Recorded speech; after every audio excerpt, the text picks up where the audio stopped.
बिस्मिल्लाहिर्रहमानिर्रहीम। लाखों करोड़ों दरूद नबी अकरम सल्लल्लाहु अलैहि वसल्लम पर और उनकी आल पर। ख़वातीन रात फैसला आपके सामने आ चुका है। सबका ख्याल ये था कि ये फैसला ब्लैक एंड वाइट होगा, या ब्लैक में होगा या वाइट में होगा, लेकिन अनफॉर्चुनेटली फैसला ये भी ग्रे है। और इस ग्रे फैसले की वजह से दोनों फ्री कैन मिठाइयां तकसीम कर रहे हैं, दोनों फ्री कैन एक दूसरे को मुबारकबाद पेश कर रहे हैं और अपने आप को मुबारकबाद भी पेश कर रहे हैं। अंदाजा नहीं हो रहा कि ये फैसला है क्या, और शायद आने वाले दिनों तक ये इस चीज का अंदाजा ना हो सके। ये मेरा जाती राय है, जाती ख्याल ये है। आज के हम प्रोग्राम में कोशिश करेंगे कि फैसले को थोड़ा सा ट्रेस किया जा सके कि क्या वाकई मियां नवाज शरीफ साहब अब मुजरिम नहीं रहे, या फिर वाकई मियां नवाज शरीफ साहब मुजरिम हैं। ये एक सवाल है जो आपके सामने रखेंगे, लेकिन उससे पहले आप क्लिप्स मुलाहिजा कीजिए चंद, और फिर मैं मेहमानों का तारफ कराऊंगा। हम आजिज़ी के साथ, शुक्रगुजारी के साथ उसके आगे सर झुकाते हैं। मियां नवाज शरीफ 2018 के इलेक्शन तक वजीर आजम है और उसके बाद फिर 5 साल के लिए वजीर आजम है। दो सुप्रीम कोर्ट के चीफ जस्टिस जो फ्यूचर चीफ जो बनने जा रहे हैं चीफ जस्टिस, उन्होंने कहा है कि फौरी तौर पे इसको डिस्क्वालीफाई करो। मैं आज सारी पाकिस्तानी कौम की तरफ से नवाज शरीफ को कहता हूं कि वो इस्तीफा दे, कम से कम तब तक ये जो 60 दिन जब तक JIT अपना फैसला नहीं करती। इस बात की मिठाई बांटी जा रही है कि 2 सीनियर जजों ने कह दिया है कि आप नाअहल हैं, उनने कह दिया है कि आप सादिक और अमीन नहीं रहे। इमरान खान को भी मैं ये कहता हूं, उनने अपनी शोहरत, अपनी सियासत चमकाने के लिए एक ड्रामा किया जिससे मियां साहब को फायदा हुआ। मेरी नजर में वजीर आजम को मॉरल तौर पे इस्तीफा दे देना चाहिए। आपने क्लिप मुलाजा की। हमारे साथ तशरीफ रखती है मारवी मेमन साहिबा, MNA पाकिस्तान मुस्लिम लीग नून के साथ इनका ताल्लुक है, और ये उस पार्टी के साथ ताल्लुक रखती है जो आज जीत चुकी है बकौल हुकूमत के। एजाज चौधरी साहब हमारे साथ तशरीफ रखते हैं, पाकिस्तान तहरीक इंसाफ के साथ इनका ताल्लुक है, और ये भी एक ऐसी पार्टी से ताल्लुक रखते हैं जो भी जीत गई है। और बैरिस्टर अली जफर साहब हमारे साथ तशरीफ रखते हैं, सीनियर कानूनदान है, और ये वो शख्सियत है जिन्होंने आज से 2 महीने पहले हमारे ही प्रोग्राम में अनाउंस किया था कि अदलिया को एक नई तरह इजाद करनी पड़ेगी, एक नई तर्ज के साथ उनको कुछ करना पड़ेगा। और इन्होंने इसमें यह कहा था कि एक ऐसा तहकीकाती कमीशन बनेगा पाकिस्तान में पहली मरतबा, जिसकी नसीर इससे पहले नहीं मिलती थी। और फिर उन्होंने ये भी कहा था कि कम से कम 60 दिन का वो होगा, तभी जाके अदालत फैसला कर सकेगी। मैं इनको अप्रिशिएट करता हूं आपके सामने। मारवी साहिबा, तीनों बड़ी पार्टीज, बल्कि 4 बड़ी पार्टीज इस वक्त पाकिस्तान की, पाकिस्तान पीपल्स पार्टी, पाकिस्तान तहरीक इंसाफ, जमात इस्लामी और बाकी छोटी पार्टियां, सब ये कह रही हैं कि आपको इस्तीफा दे देना चाहिए। तो आप इस्तीफा दे दें। किस खुशी में इस्तीफा दें? जब हम सुरखरू हो गए तो हम क्यों इस्तीफा दें? आई थिंक बात बहुत सिंपल सी है। हमारी बात जो है हकाइक पे मबनी है। हम कोई अपनी कोई इमोशनल बात नहीं कर रहे। हम मिठाइयां इसलिए नहीं बांट रहे क्योंकि हम इमोशनली जीते हैं, हम हकाइक पे जीते हैं, फैक्ट्स पे जीते हैं। फैक्ट क्या था? फैक्ट ये था कि हमें डिस्क्वालीफाई करने के चक्कर में थे, तो वो डिस्क्वालीफाई तो नहीं कर सके। वी वन फैक्ट ये 5 के 5 जजों को यकीन नहीं आया कि आप मेजॉरिटी का डिसीजन होता है। जब आप इलेक्शन में जो पैसे शिफ्ट किए थे वो बाकायदा कानूनी थे। जब आप इलेक्शन जीत के आते हैं तो आप ये नहीं कहते कि 70% वोट हमें जीते और 30 नहीं जीते, तो मेजॉरिटी माइनॉरिटी नहीं होता, वो फुल डिसीजन होता है। तो आपने 70% सीट नेशनल असेंबली में पड़े, आपने 100% सीट 5 के 5 जजेस ने, किसी जज ने आपको सच्चा डिक्लेयर नहीं किया। नहीं, किसी इन्होंने ये नहीं कहा कि हम सादिक अमीन नहीं है, मतलब हम सादिक अमीन है।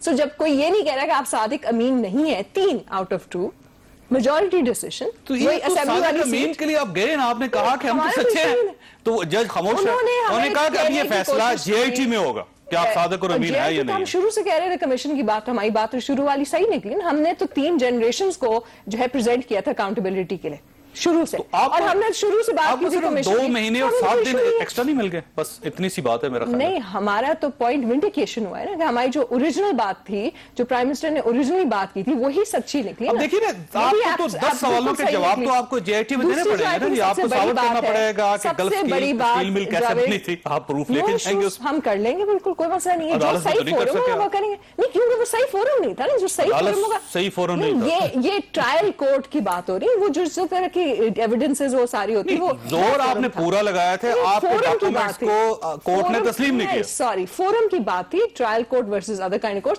फोरम डिफरेंट था, जहां ये चीजें प्रेजेंट होंगी, सही फोरम है तो बिल्कुल लीगल तरीके से। और सबसे बड़ी जीत आई थिंक ये हुई है कि जो तूफानी बदतमीजी शुरू किया था मरियम नवाज शरीफ और उनकी पूरी फैमिली के ऊपर, खासतौर पे मरियम साहिबा के ऊपर, वो तो टोटली विंडिकेटेड है। वो तो बिल्कुल इस सारे फैसले में क्लीन चिट सिर्फ एक को मिली, वो मरियम नवाज। बहुत इंपॉर्टेंट है ये, कोई आपके लिए इंपॉर्टेंट है ना? नहीं, सिर्फ उनको नहीं मिली, प्राइम मिनिस्टर को भी तो मिली। नहीं, प्राइम मिनिस्टर को तो तहकीकात होती है। नहीं, उनको डिस्क्वालिफिकेशन तो नहीं हुई ना। हमारी जीत इसमें कि उनकी डिस्क्वालिफिकेशन कुर्सी बच गई 2 महीने 7 दिन के लिए। नहीं, 2 महीने 7 दिन आप समझते हैं ना, हमारी तो कुर्सी माशाल्लाह इंशाल्लाह बची हुई, कोई इशू नहीं, क्योंकि हमने कोई गलत काम किया नहीं है, इसलिए हम टोटली बिल्कुल इसी तरह जैसे आप कहें कि बंदा मर गया लेकिन आंख बच गई उसकी। नहीं, कोई खुदा ना खासा मरा नहीं और ना कोई मरने वाला। आपने बात सुनी कि हम इंशाल्लाह वापस आएंगे 2018 में और प्राइम मिनिस्टर साहब भी वापस। ये फरमाइए कि मिठाइयां क्यों तकसीम किया आपने आज, और एक दूसरे को मिठाई क्यों खिला रहे थे आप? क्योंकि हम बहुत खुश थे, हम सुरखरू हैं बहुत ज्यादा। आप क्यों खिला रहे थे? खुशी का मौका तो इनका था, इनके घर में खुशी आई थी और मिठाइयां आप तकसीम कर रहे थे हारने के बावजूद। नहीं, ये हमारी खुशी में ये मिठाइयां तकसीम कर रहे थे। बहुत शुक्रिया चौधरी साहब। पहली बात तो ये आपने शुरू में ये कहा कि फैसला ब्लैक एंड व्हाइट आना चाहिए था, ये ब्लैक एंड ग्रे है, काला है और ग्रे है। 40% ये ब्लैक है। ये ब्लैक किसके हक में है?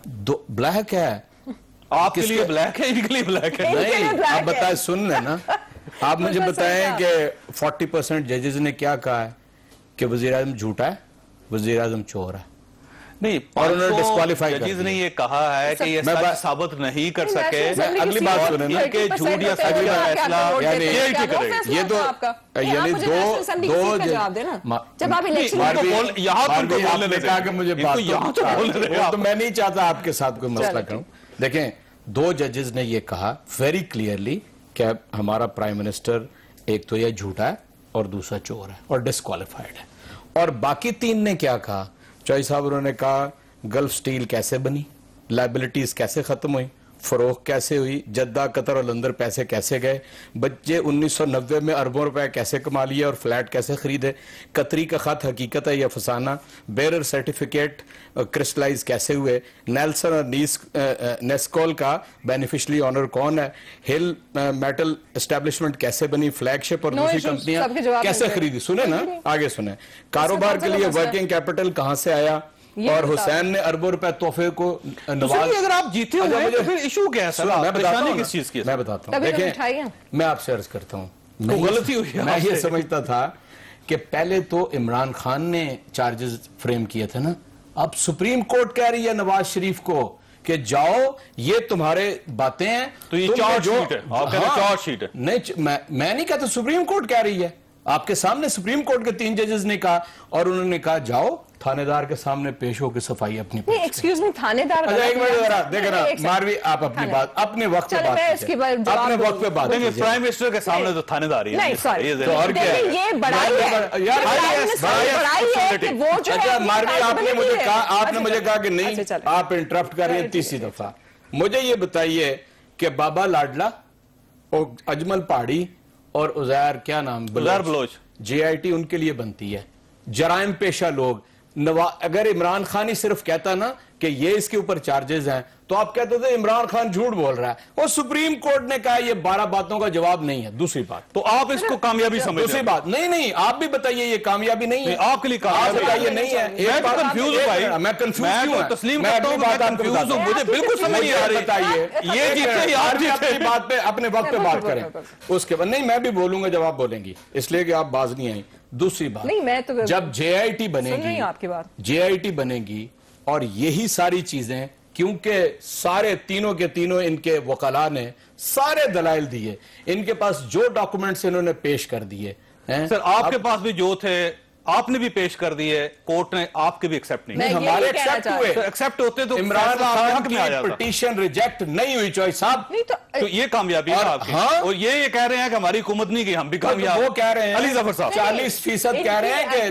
नवाज शरीफ जो है वो डिस्क्वालीफाइड है, 60% कह रहे हैं एक जरा फेरा थाने से लगवा लें फिर डिस्क्वालीफाई हो जाएगा। अच्छा अली जफर बताइए, जो दलाइल चॉइस साहब लार्जर बेंच में तस्लीम नहीं किए गए, वो JIT में कैसे तस्लीम किए जाएंगे? ओके, अली जफर साहब ये फरमाइएगा कि आप ये समझें कि आपके सामने मिठाई के 2 डिब्बे पड़े हुए हैं, एक है हुकूमत की तरफ से, एक है इमरान खान साहब की तरफ से, आप किसकी मिठाई खाएंगे? सर मुझे तो मिठाई बड़ी पसंद है, मैं दोनों खा लूंगा। आप वकील है ना, एक वकील का कमाल होता है। अच्छा लेकिन सर ये फैसला है क्या? देखें, इस फैसले को जरा लीगली डायसेक्ट करें, मेरे ख्याल से बड़ा मुनासिब फैसला है। ठीक, और इसमें कोर्ट ने अपनी इज्जत बचाई, कोर्ट ने अपनी इज्जत भी बचाई और महल रूल ऑफ लॉ को भी देखा। आप वापस चले जाएं जहां से शुरू हुआ था। ये पहले दिन PTI चार्जशीट लेके आया कि जी ये करप्शन हुई, दूसरे लोगों ने भी ज्वाइन कर लिया।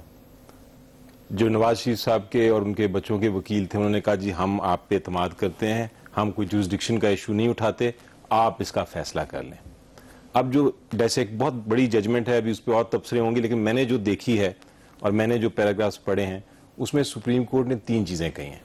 पहली बात तो उन्होंने कहा है कि आर्टिकल 184(3) के तहत हम ट्रायल कोर्ट नहीं है, हम नहीं देखना चाहते, हम इन्वेस्टिगेट नहीं करना चाहते, लेकिन चूंकि दोनों पार्टीज आई, दोनों पार्टीज राजी थी और ये बड़ा एक इंपॉर्टेंट इशू है और जो नॉर्मल FIA नैब है वो इसको इन्वेस्टिगेट नहीं कर सकता, इसलिए हमने इसको मैटर को टेकअप किया। नंबर 2 उन्होंने कहा कि जो PTI ने जो कुछ कहा है हम उसको साइड पे करते हैं, हम देखते हैं कि डिफेंस क्या है। अगर डिफेंस मजबूत है, जो सफाई पेश की गई है, वो उसमें जो गवर्नमेंट का मौकफ है, जो नवाज शरीफ साहब उनके बच्चों का, वो अगर सही है तो हम फिर उस पर इसको फैसला कर सकते हैं।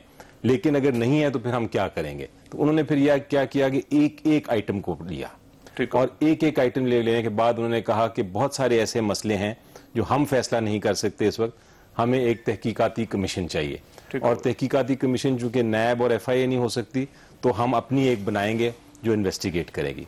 लेकिन उसको अगर आप पढ़ें जजमेंट को तो एक चीज जो मैं अगर न्यूट्रल बिल्कुल सोच के बात करूं तो एक बहुत सीरियस चीज है और वो मेरा ख्याल है आप अगले दिनों में देखेंगे जब लोग पढ़ेंगे और उसको हाईलाइट करेंगे तो उस पर तबसरा भी होगा और उसका बहुत सीरियस कॉन्सिक्वेंस भी हो सकता है।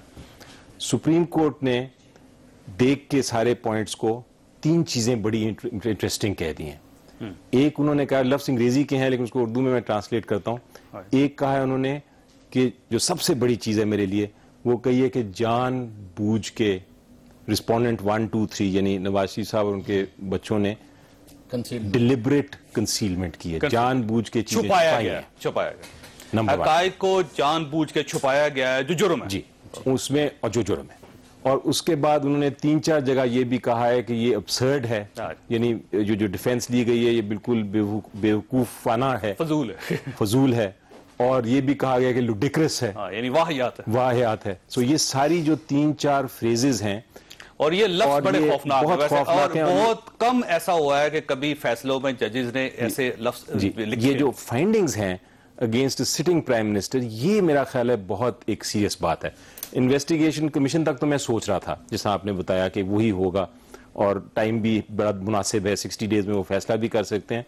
लेकिन ये जो चीजें हैं और जो रेजिग्नेशन मैंने सुना है इन्होंने भी कह दिया है, पीपल्स पार्टी ने भी कह दिया है, तो आई थिंक ये PMLN को उन जो स्टेटमेंट्स हैं उसको देखते हुए जवाब देने पड़ेंगे, बिकॉज 5 के 5 जजेस ने ये कहा है।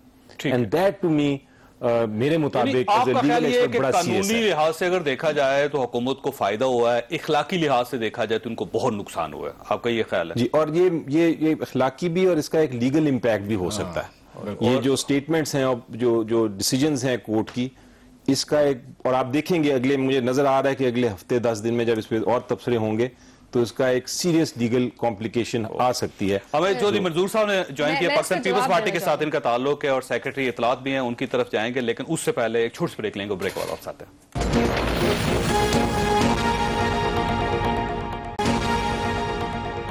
प्रोग्राम में दोबारा खुश आमदीद। तो सब ये फरमाइएगा कि आप ये समझते हैं कि वज़ीर-ए-आज़म साहब अब वज़ीर-ए-आज़म नहीं रहे और उनको इस्तीफा दे देना चाहिए? जी बिल्कुल, ना सिर्फ समझते हैं बल्कि हम तो सुबह सभी MNAs को कॉल कर ली गई है, सभी सेनेटर्स भी कल हाउस में होंगे और बिल्कुल हम पूरा एहतजाज करेंगे। अगर ये इस्तीफा नहीं देते तो आप क्या कर लेंगे? इस्तीफा कल से शुरू करेंगे, कैंपेन एहतजाज करेंगे। बिल्कुल एहतजाज स्टार्ट है। और दूसरी बात यह है कि मुझे नहीं समझ आती, एहतजाज में आप अकेले होंगे या PTI आपका साथ देगी? देखिए जी, अपनी अपनी हिकमत अमली, वो तो अभी JIT को मान रहे हैं, हम नहीं मान रहे। चूंकि हमारे सामने JITs की सारी हिस्ट्री पड़ी, और अगर दिन की रोशनी में मॉडल टाउन में सब सारे कैमरास के सामने 14 बंदे कत्ल कर दिए जाएं और 80 जख्मी कर दिए जाएं, और फिर पाकिस्तान की तारीख में ये भी हो पहली बार। मैंने ये तो सुना था कि लोग कहते हैं कि हमें पुलिस पे एतबार नहीं, आप जुडिशल कमीशन बनाएं, हमें JIT पे एतमाद नहीं, जुडिशल कमीशन बनाएं। मैंने ये पहली बार अपनी जिंदगी में सुना है कि एक जुडिशल कमीशन की रिपोर्ट आ जाए और उसके बाद एक JIT बना दी जाए और JIT सबको छोड़ दे। ये मुझे नहीं, चूंकि बड़े-बड़े मौजे हो रहे हैं ना, मौजात हो रहे हैं ना, मौजात हुए। लेकिन अगर फैसलाबाद की JIT को देखें, JIT को नहीं मानेंगे, और अगर आप सुप्रीम कोर्ट की JIT को नहीं मानेंगे तो आप इनडायरेक्टली हुकूमत को सपोर्ट करेंगे। नहीं, कैसे सपोर्ट करेंगे?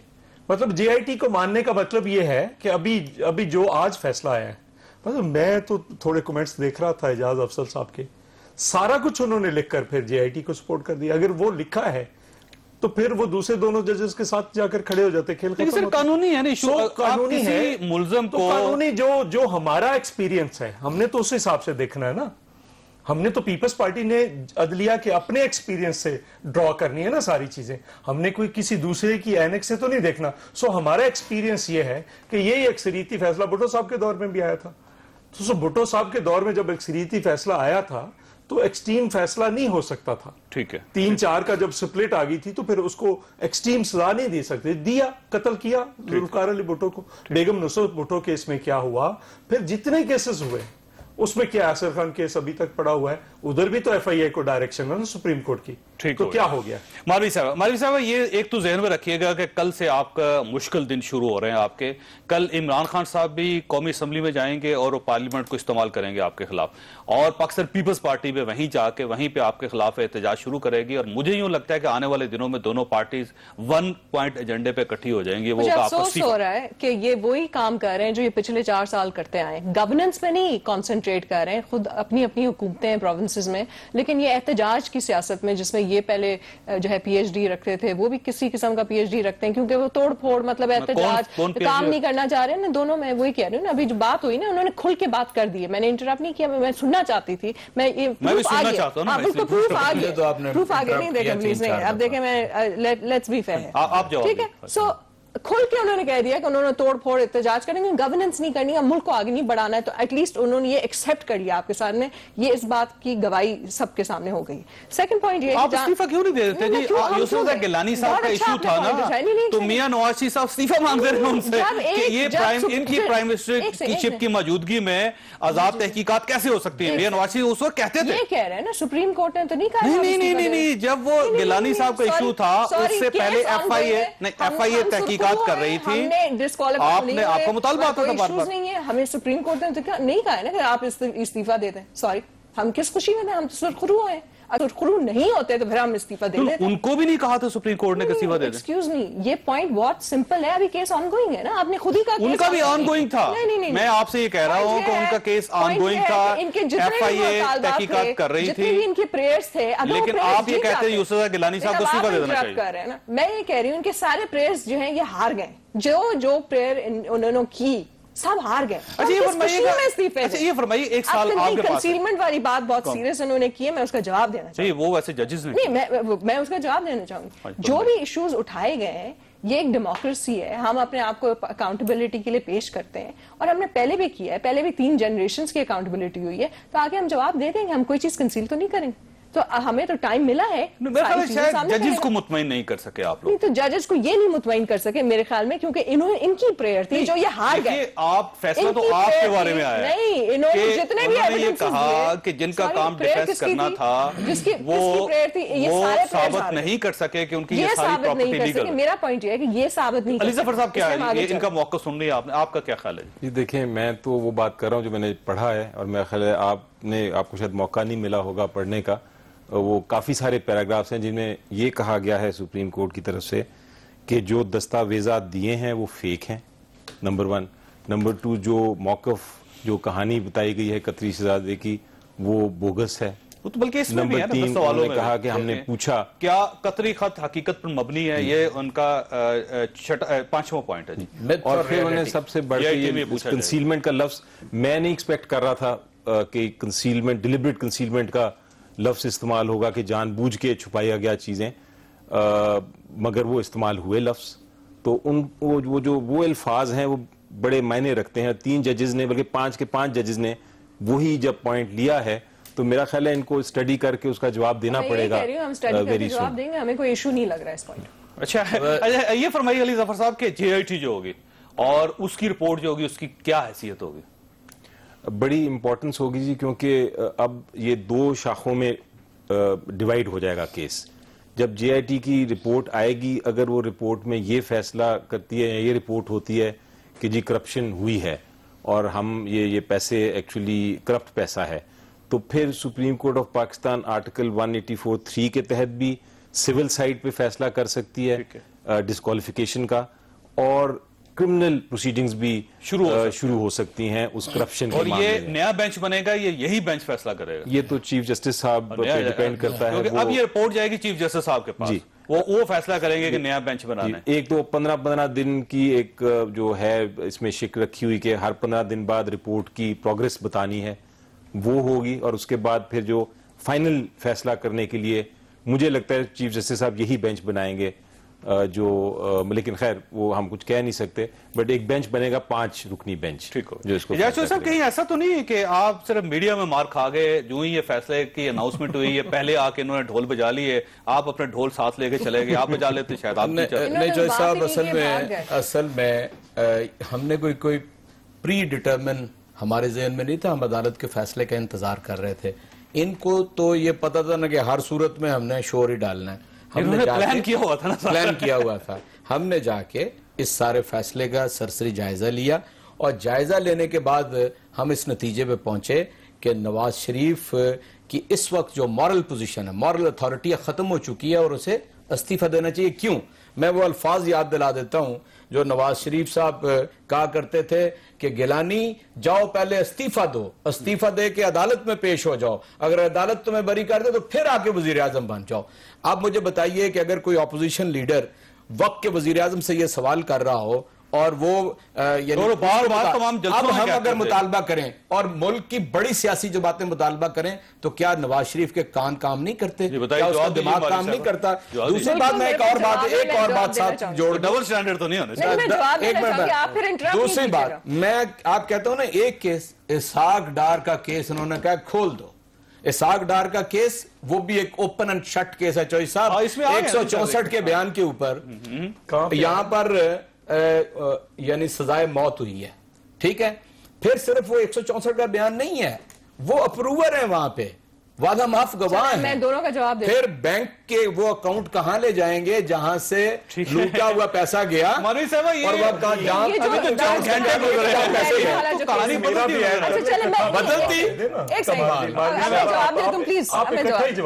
हुकूमत इस अकेली है, उनको जवाब नहीं कोई बात नहीं। मैं सिर्फ ये कहना चाहूंगी, जहां तक दैबिया का हुकूमत के साथ अदलिया खड़ी है, ओपन एंड शट, वो शट केस है, ओपन नहीं है, वो शट केस है। अच्छा देखिए, आप इंटरप्ट नहीं करें, सुप्रीम कोर्ट ने, आप इंटरप्ट कर रहे हैं, मैं जवाब दे दूं, आप लोग 3 जने जवाब दे दो सारों के। नहीं है, नहीं आप बिल्कुल है, पूरी कौम है, आप तना रह गए, नहीं आप पूरी कौम एक तना हमने सारे बाई इलेक्शन जीते, तना आपने सारे बाई इलेक्शन हारे हैं। आपके इलेक्शनों के ऊपर एतबार कौन करता है मुझे बताएं, और आपके इलेक्शनों पे एतबार करता है? आप मुझे माइक मुझे देके फिर वैसे वो 4 साल से इंटरप्शन कर रहे हैं, वो आज नहीं कर रहे हैं, आपको गलतफहमी है, जारी रखेंगे। मैं आपको याद दिलाना चाहती हूं, अब इसके बाद नवाज शरीफ की बात हम क्यों सुने? अदालत ने कहा ये झूठा भी है और चोर भी है। जी नहीं, ये नहीं कहा, ये आपके दिमाग का खलल के आप आसिफ सईद खोसा ने कहा और गुलजार साहब ने कहा कि नहीं कहा। जवाब दें मुझे इस बात का, आप मुझे बताएं प्रूफ क्या है? दो जजेस, मारवी उन 2 जजेस ने कहा है, उन 2 जजेस ने कहा है कि जो सुप्रीम कोर्ट के बारी बारी चीफ जस्टिस बनने वाले हैं, हर पेशी के बाद वो बाहर आते हैं और चूचा शुरू हो जाती है। वहां पर सारा जो वो गालम गलोच ब्रिगेड है वो क्या करता है जाके, तो तभी ये घर सब झूठ बोलते हैं। आप मुझे बताइए, इसलिए घर गए, हार गए थे, बाकी 3 जजेस आप बताएं, बाकी 3 जजेस माफ कर दिए, बाकी 3 जजेस ने माफ कर दिया, बाकी 3 जजेस ने कहा जाओ थानेदार के सामने जाके पेश हो जाओ। थानेदारी अकाउंटेबिलिटी हम JIT रिस्पेक्ट करते हैं JIT किनके लिए बनती है? जराइम पेशा लोगों के लिए? किसके लिए? किसके लिए? वैसे जराइम पेशा के लिए बनती है। जराइम पेशा वज़ीर-ए-आज़म है, JIT के सामने पेश होगा। एजाज साहब, ये एक पहली बात तो ये कि अगर ये तादाद देखी जाए 2 जजेस और 3 जजेस की, तो ये इलेक्शन कमीशन में आपके खिलाफ, आपके हक में जो फैसला हुआ था उसमें 2 जजेस आपके खिलाफ थे, 3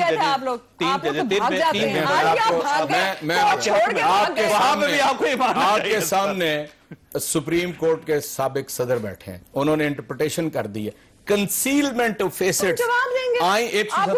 आपको फिक्र किस बात की है? हमें तो ब्रेक के बाद कंसीलमेंट ऑफ हमें तो कोई फिक्र नहीं, हम जवाब देंगे। डिस्क्वालीफाई हुए ये फैसला तो अगेन JIT में होगा और उसके बाद कोर्ट करेंगे यार जो कागजात चौधरी साहब डाल ब्रेक के बाद आप साथ प्रोग्राम में दोबारा खुश आमदीद। चौधरी मंजूर साहब, 2 चीजें हैं, इसमें कोई शक नहीं कि फैसला जो आज है इसका शायद मुस्तकबिल में पाकिस्तान मुस्लिम लीग नून को नुकसान हो, लेकिन कुछ अवामी इंडिकेटर्स भी हैं। तलागंग का इलेक्शन हुआ, उसमें उन्होंने बहुत वोट लिए और उस दिन पूरा मुल्क लोड शेडिंग में डूबा हुआ था, लेकिन लोगों ने वोट इनको दिए। आज स्टॉक एक्सचेंज देखिए 1800 पॉइंट ऊपर चले गए। तो अगर ये आप ये भी तो एक टेस्ट है ना, ये भी एक लिटमस टेस्ट है कि सोसाइटी किस तरह देख रही है हुकूमत को। तो अगर आप इस तरह भी देखें तो ये तो कामयाब। इलेक्शन तो हमने भी सारे जो बाय इलेक्शंस थे उस वक्त, वो दस्ती साहब का था या चौधरी नज़ीर का था, वो पीपल्स पार्टी भी जीत रही थी। सो ये गवर्नमेंट आज भी सिंध में पीपल्स पार्टी जीत गई है इलेक्शन जो हुआ है। सो वो तो बाय इलेक्शंस जो हैं वो कोई इंडिकेटर्स नहीं होते। और दूसरा ये जो है स्टॉक एक्सचेंज वाला, मैं तो कभी इसको सीरियस नहीं लेता। कल सर माइनस में था, 800 पॉइंट नेगेटिव था, कल के दौर में 800 प्लस हुआ, आज 800 में चला गया। मैं अगर मैं दूसरी तरफ जाऊं, मुझे नहीं समझ आती कि नून लीग किसको तरक्की कहती है। तरक्की ये है कि इन्होंने अपने उधर वादा किया था कि हम एक्सपोर्ट्स को 24 अरब डॉलर से उठाकर 100 अरब डॉलर पे ले जाएंगे, वो वापस 18 पे आ गई।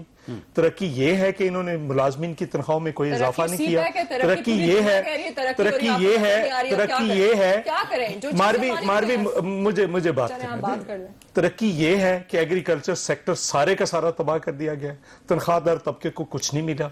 यानी तमाम के तमाम सेक्टर्स जो हैं वो रो रहे हैं और ये तरक्की के राह गलाप रहे हैं। लेकिन इंडिकेटर बाहर की मोडीज कहते हैं कि बहुत अच्छा है, क्या है नहीं है, मोडीज की तरफ से आता है, सारे आए जाएं, लोग भूखे मर जाएं और ये ऊपर से मैनेज कर लें, कुछ चीजें मैनेज कर लें, वो करते जाएं। क्वेश्चन ये है कि हेल्थ में क्या हुआ है। मैं उस दिन शेख जायद में गया हूं, मुझे बात करने दे ना, मैं आपकी बात में नहीं बोला। अगर आप ऐसा करेंगी तो फिर आप भी बात नहीं कर पाएंगी। मैं उस दिन गया हूं उधर शेख जायद में, लाइट बंद हुई है, उन्होंने उसको भी जनरल अस्पताल बना दिया। केपी के अस्पताल का चक्कर लगाते हैं मैं जो कहना चाह रहा हूं तो पूरे चूहे एक मिनट सुन लिया करें। जब से फैसला है हर आदमी धमकी लगा रहा है इस मुल्क में जी, वैसे ही मुझे एक बात, हमारा कंसर्न क्या है, मियां नवाज शरीफ साहब, वही असेंबली डिसॉल्व हुई, उनकी बहाल हुई, मोहतरमा बेनजीर की असेंबली उन्हीं चार्जेस पे बहाल ना की गई। इस अदलिया से हम ये उम्मीद रखें मियां नवाज शरीफ जिसने हमला करवाया था वो उससे बाकी छोटे मोटे लोगों को सजाएं होगी, वो बच गए। मियां नवाज शरीफ मुझे एक मिनट इतनी ही हमदर्दी थी, आप समझते थे कि हुकूमत इतनी गलत है तो आप इमरान खान के साथ खड़े हो जाते कोर्ट में जाके। आज भी आप ड्रामा कर रहे हैं। मैं उधर भी आता हूं। मुझे एक बात बताएं कि जो मियां नवाज शरीफ साहब ने जो टेप साइन थी उसमें सुप्रीम कोर्ट के एक जज और 2 हाई कोर्ट के जजेस ने इस्तीफा दे दिया, जो करवाने वाले थे उनको आज तक कुछ नहीं हुआ। कयूम मलिक की बात कर रहे हैं ना, वो बाद में तो आपके साथ रहे हैं सर, जिसके भी साथ रहा आपने ले लिया सर, मेरी बात में साथ शामिल कर लिया सर। मैं जो कह रहा हूं वो ये है कि इनको कभी कुछ नहीं हुआ और आज भी कुछ नहीं हुआ। हम ये कह रहे हैं आपका कहना है आज बहुत कुछ हुआ है, तो अदालत के ऊपर हमले हुए थे उस पर भी। और दूसरा अली जफर साहब जी, अली जफर साहब ये फरमाइएगा आज भी कुछ नहीं हुआ हुकूमत को, आपका ख्याल ये है कि छोड़ दिया गया हुकूमत को? नहीं, मेरा ख्याल है जी अगर जजमेंट पढ़ें तो ऐसी बात बिल्कुल नहीं है और ये बड़ा एक प्रोग्रेस है। वो शायद ना हुआ हो जो कुछ चाहते थे लोग कि कलअदम करार दे दिया जाए या फारिग कर दिया जाए या वो एक्सट्रीम कोर्ट फारिग कर सकती थी उनको आज। मेरा अपनी पर्सनल व्यू है लीगल एंगल से कि ये नहीं हो सकता था, विदाउट ट्रायल नहीं किया जा सकता था। और मेरा ख्याल है उस कर लेते ना जी विदाउट ट्रायल करते तो आपको नया कानून बनाना पड़ता। एक बात सुन लेना, ये जो JIT बनाई है आप इसको 60 दिन का दिया है, इनको बारी बारी बुलाते, सुप्रीम कोर्ट बुला सकती थी और क्या वहां पे ऑर्डर देके और 2 महीने बाद 60 दिन बाद फैसला दे देती। तो आपकी JIT जो है वो क्या करेगी और ये स्टेट बैंक वाले करेंगे। सर ये जो पाकिस्तान जो है ना ट्रायल कोर्ट नहीं है, ये ट्रायल नहीं कर सकती। मालवी साहब ये तो इंस्टीट्यूशंस में बिलीव ही नहीं करते। नहीं जवाब दे देता हूं कि Malvi supreme court of Pakistan जो है ना वो ये तो आई थिंक अंडरस्टूड बात है और सारे आप चारों को मानना चाहिए कि ट्रायल कोर्ट नहीं है। और उसमें ये कह देना आके कि जी आप विटनेस करें और विटनेस लेके आए, फिर तो इस तरह वो हर मैटर में ही फिर वो तो पूरा कानून ही चेंज करना पड़ेगा ना आपको सर। तो ये सुप्रीम कोर्ट को ट्रायल डिक्लेयर करना पड़ेगा। I just want to follow this point, इसी पॉइंट को आगे लेके जाना चाहूंगी। ये भी बहुत बड़ी आई थिंक हैपनिंग है लीगल फ्रेटर्निटी के लिए कि एक JIT बन गई है। मैं हाले पहली बार हिस्ट्री में। ये फरमाइएगा कि प्राइम मिनिस्टर की मौजूदगी में ये JIT आपके लिए काबिल कबूल है? देखिए मैं आपसे अर्ज करता हूं, हमने मुतालबा किया है, बाकी पार्लिमानी पार्टियां मुतालबा कर रही हैं कि वजीर आज़म इस्तीफा दे दे। उसके बावजूद चूंकि हमारी कमिटमेंट ये थी कि जो कोर्ट फैसला करेगी हम उसके साथ रहेंगे। हम सारी पाकिस्तान के अवाम सियासी जमातों को कहते हैं कि पूरी अवाम को आगाही दें कि अगर ये तफ्तीश शुरू होगी है JIT के अंदर तो ये मजीद नवाज शरीफ को एक्सपोज कर देगी। और आपने कहा ना कि मरियम बच गई हैं, जब JIT पूछेगी 93 में और 95 में को तो बुलाएगी नहीं, वो तो पूछेगी कैसे? मेरी बात तो पूछ लें, मेरी बात तो पूछ लें। अगर JIT पूछेगी कि बेनिफिशियल ओनर कौन है, ये सवाल लिखा हुआ है, ठीक है ना, तो कौन निकलेगा वहां से? कोई ताल्लुक नहीं, आप समझते हैं ना, आपकी थे। मैं आपसे अर्ज करता हूं और ये मेरी विशफुल थिंकिंग नहीं है। आप देखो ना, मेरी बात सुने फिर बोल रही हैं, विशफुल थिंकिंग नहीं है। हुकूमत को बोलने तो दें, बात तो करने देना कम से कम। हुकूमत को भी बोलने दें। हुकूमत ने क्या बोलना है, कोई और ये बेटी है, मैं इसके साथ क्या बात करूं? हुकूमत बोलने के काबिल रही है? आप मुझे बताएं ना, हुकूमत इस तरह बोल सकती है? क्या होता है सुरखरू का मतलब क्या होता है? आप 40% डिक्लेयर्ड ब्लैक हैं और 60% ग्रे हैं, व्हाइट तो है ही नहीं। नवाज शरीफ बिल्कुल साफ नहीं है, no clean chit to Nawaz Sharif. और बार बार इसलिए एम्फसाइज कर रहे हैं, मैंने कौम को समझाना है। आपके तो कानून में ये बात ही नहीं जानी, इसलिए मैं कौम को क्या यहाँ पर की सियासत पिछले 1 2 4 5 साल की सियासत आ गई। हम जेन्युइन ऑपोजिशन है, जेन्युइन ऑपोजिशन। वो 5 साल के अंदर जिस तरह आपने किया ऐसा नहीं कर रहे हैं, हम ठोक के मैदान के अंदर है और यहाँ पर तरक्की की आप बात कर रहे हैं। आपकी सियासत है माइनस में चौधरी साहब आपकी ये ग्रोथ है, इसकी इकोनॉमी इसकी माइनस में ग्रोथ है, एग्रीकल्चर माइनस में, एक्सपोर्ट्स माइनस में। तो ये कह रहे हैं तरक्की हो रही है। पूरी दुनिया झूठी है, सारी दुनिया झूठी है। गरीब आदमी सच्चा है, जिसकी भूख का कोई इंतजाम नहीं है, इलाज का कोई इंतजाम नहीं है, तालीम का कोई इंतजाम नहीं है, चाइना की हेडलाइंस हो, कोई सब झूठे हैं, सब झूठे हैं। सबने कहा अवाम सच्ची है। आप मुझे बताएं, अवाम कालागन की सच्ची, सारे वायलेंस सच्चे। आप मुझे बताएं, लोड शेडिंग का आपने क्या किया? 4 साल उन्होंने 4000 मेगावाट बताया था, अब 8000 हो गया। लोड शेडिंग का क्या किया? सारा पाकिस्तान सारा अंधेर है जी। कोई अंधेर नहीं है, हम बहुत काम कर चुके हैं और अब मजीद करेंगे। ये काम कर चुके हैं। चौधरी मंजूर साहब, चौधरी साहब ये फरमाइएगा, कोई नया अपोजिशन का इत्तेहाद तो नहीं बन रहा? देखिए ये मेरा ख्याल है ये प्रोसेस में चीजें जा रही हैं। हम अगर एक ही पॉइंट पे खड़े हो गए हैं कि इस्तीफा लें बस, रेजिग्नेशन, और फिर उससे आगे मूव फॉरवर्ड। पहले भी देखिए हमने नहीं तोड़ा था, हम तो रात को ये बल्कि PTI नहीं यहाँ पे इधर होटल के अंदर होस्ट की थी और बाहर निकलकर यूनानिमस डिसीजन हुआ। जो लोग मौजूद थे शाह महमूद कुरैशी साहब, पीटीआई ने होस्ट की थी और बाहर निकलकर सुबह खान साहब ने कहा कि हम उधर, मुझे मेरा पॉइंट ऑफ व्यू आने देना, आपकी अपनी बारी पे आप दें, राइट। सो हमने तो उस वक्त भी ऑलमोस्ट तमाम अपोजिशन को इकट्ठा किया था। सो हम ये समझते हैं कि पंजाब के अंदर जिस तरह से इन्होंने ब्यूरोक्रेसी को, पुलिस को जिस तरह से इन्होंने पूरा होल्ड कर लिया हुआ है, वो तो सिविल सर्विस रही नहीं है। तो बाकी चीजें भी जिस तरह से ये कर रहे हैं, सिंध में आपने क्या किया? जो जिस तरह से ये कर रहे हैं, दड़ो बना दिया सिंध को, उसका जवाब देना आप। मैं देता हूं, उसका भी जवाब देता हूं। वो छोड़ते हैं, सो इसके लिए जरूरी है, असल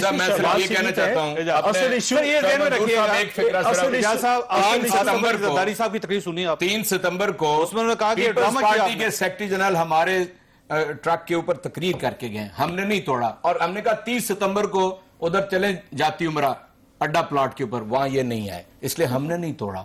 हमने तो ये चाहा कि आप भी नहीं है सर, आप कहां नहीं गए, नवाज के घर के सामने नहीं गए, हम गए, अपील कर लिया था वो, हम गए, आपने कहा चौधरी साहब देखिए, आप जो है, मैं पुरानी बातें नहीं कर रहा, मेरी गुजारिश सुन ले, ये तो बता देना, मैं जो गुजारिश कर रहा हूं आप बताइए। हम फिर भी जेस्चर देने चले गए, लेकिन अगर आप कोई लीडरशिप ये कहे जिसने आना आए, जिसने नहीं आना ना आए, तो कोई भी नहीं जाता था। ये इस तरह से अपोजिशन के आपने बहुत अलायंसेस देखे हैं, बस पीएनए से लेकर आप उससे पहले भी खत्म हो गया। हमारे भी वैसे आप कॉन्फिडेंट है, आपको कोई फर्क नहीं पड़ा आज के फैसले से? हम सुरखरू हैं, हम खुश हैं, हम आगे भी जवाब दे देंगे।